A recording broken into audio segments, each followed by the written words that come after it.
নিশা উত্তৰ গুৱাহাটীত mister universe Mahadev ডেকা আখাৰীৰ শৰীৰ চৰ্চা কেন্দ্ৰ মেট্ৰিক জিম এণ্ড ফিটনেছ চেণ্টাৰে অনুষ্ঠিত কৰা মিষ্টাৰ কামৰূপ দেহশ্ৰী প্ৰতিযোগিতাখন উন্মোচন কৰে মিষ্টাৰ ইউনিভাৰ্ছজনে প্ৰতিযোগিতাখন উন্মোচন কৰি আন্তঃৰাষ্ট্ৰীয় খ্যাতি সম্পূৰ্ণ শৰীৰ চৰ্চাবিদজনে উল্লেখ কৰিছে নিয়মিত শৰীৰ চৰ্চাইহে এখন সুস্থ সমাজ গঢ়াত সহায় কৰে উশৃংখলতাৰ বিপৰীতে শৰীৰ চৰ্চাই যুৱ প্ৰজন্মক সঠিক পথৰ সন্ধান দিব পাৰে বুলি লগতে উল্লেখ কৰে মহাদেৱ ডেকাই উত্তৰ গুৱাহাটী ৰুদ্ৰেশ্বৰ প্ৰাথমিক বিদ্যালয় খেলপথাৰত অনুষ্ঠিত প্ৰতিযোগিতাখনত অংশগ্ৰহণ কৰে শতাধিক প্ৰতিযোগীয়ে খেলুৱৈসকলক উৎসাহিত কৰিবলৈ ৰাজ্যৰ কেইবাজনো আখাৰীৰ শৰীৰ চৰ্চাবিদ প্ৰতিযোগিতাখনত উপস্থিত আছিল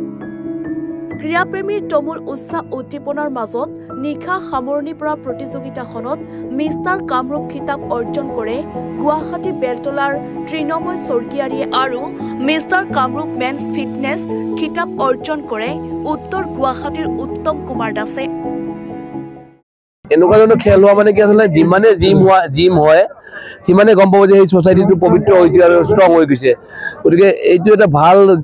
ভাল সাইন বুলিয়ে ক'ব লাগিব যে ইয়ং জেনেৰেশ্যনখিনিক আমি যদি ভাল ৰাস্তাত ভাল ষ্ট্ৰং পথত আনিব মানে ষ্ট্ৰং কৰিবৰ কাৰণে ভাল ৰাস্তাত আনিবৰ কাৰণে জিম এটা চবচে ভাল এটা উৎকৃষ্ট ৰাস্তা আৰু এনেকুৱা নহয় যে এনেকুৱা ঠাইত জিম এটা খুলি কিবা লাভ হৈছে কিবা হৈছে মই নাভাবো কিন্তু ল'ৰাখিনিক ইয়ং জেনেৰেশ্যনখিনিক এটা ভাল ৰাস্তা দেখাই দিছে আৰু ভাবো যে ইয়াৰ পিছত খেলখন চোৱাৰ পিছত গোটেইখিনি ইউথ যেনে যিখিনি এক্সাৰচাইজ কৰাও নাছিল তেখেতসকলে দিয়া এক্সাৰচাইজৰ প্ৰতি আগ্ৰহী হ'ব আৰু ছ'চাইটিখন পবিত্ৰ হ'ব আৰু ষ্ট্ৰং হ'ব সেয়েহে আমি এটা সুস্থ সবল পৰিৱেশ গঢ়ি তুলিবৰ কাৰণে আমি মেট্ৰিক জিম আৰু ফিটনেছ চেণ্টাৰৰ পৰা এখন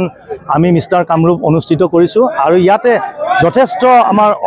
অংশগ্ৰহণকাৰী হৈছে এটা সুস্থ সবল পৰিৱেশ গঢ়ি তুলিবৰ কাৰণে মই ভাবোঁ যে সদায় মনটোৰ লগত এটা শৰীৰো ভাল লাগিব স্বাস্থ্যই পৰম ধৰ্ম গতিকে স্বাস্থ্য যেতিয়া থাকিব আমাৰ সকলো থাকিব আৰু মই এটা সকলোৰে সমাজলৈকে আহ্বান জনাম যাতে আমাৰ এই সমাজৰ যি উঠি অহা চাম তেওঁলোকে যাতে মাদক দ্ৰব্য পৰিহাৰ কৰি সকলোৱে জিম তথা শাৰীৰিক অভ্যাস কৰে তেতিয়াহ'লে মই ভাবোঁ আমাৰ সকলোৰে যিটো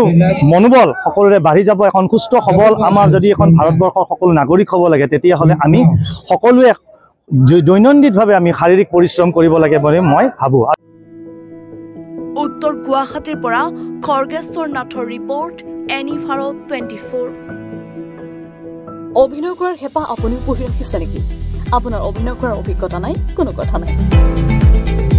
আপোনাৰ বাবে আহিছে সোণালী সুযোগ 29 ছেপ্টেম্বৰত দিনৰ 9 বজাৰ পৰা নিশা 8 বজালৈ বলিউড তথা হলিউডৰ চিনেমাৰ বাবে অডিশ্যন হ'বলৈ গৈ আছে গুৱাহাটীৰ কাহিলীপাৰাস্থিত জ্যোতি চিত্ৰবনত 5 বছৰ বয়সৰ পৰা 17 বছৰ ব্যক্তিয়ে কৰিব পাৰিব অংশগ্ৰহণ পঞ্জীয়ন হ'ব বিনামূলীয়া নিৰ্দিষ্ট ৱেবছাইটত কৰিব পাৰিব আবেদন